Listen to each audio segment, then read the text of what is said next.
High, আজ আমরা যাব মেলাতে। তার জন্য এখন রেডি হতে বসে পড়েছি। আমি শুধু লিপস্টিকই পরেছিলাম কারণ মেকআপ করিনি, দিনের বেলা যাবো। আর আমি রেডিও হয়ে গেছি। আর দেখো এখানে সবাই চলেও এসেছে মেলাতে যাবে বলে।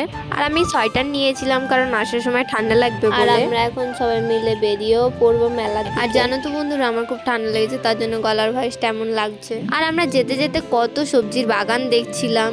আর তোমাদের সাথে বকবক করতে করতে আমরা মেলাতেও পৌঁছে গেছি। আর এগুলি দেখতে পাচ্ছ, এগুলো নিজের হাতে তৈরি করে ওরা বিক্রি করছিল। হাতের তৈরি ঝুড়িগুলো কত সুন্দর লাগছে, তাই না? আর আমি সামনের দিকে এসে একটা দোকান দেখে পাগলই হয়ে গেছিলাম। আর বন্ধুরা, তোমরাও দেখো আমি কি দেখে পাগল হয়ে গেছি। এই দোকানটা দেখে কার কার জিভে জল এসেছে কমেন্টে জানাও। আর জানো তো বন্ধুরা, এই দোকানটা অনেকটাই বড় ছিল। আর আমি তোমাদের এবার আসল জিনিস দেখাবো। এটার জন্য আমরা ছোটবেলায় আগে আসতাম মেলাতে। আর এই মেলাটার নাম হলো সাতসরের মেলা। তোমরা কে কে মেলাতে এসেছিলে কমেন্ট করো। তারপর আমরা দাঁড়িয়ে পড়েছিলাম ফুচকা খাওয়ার জন্য।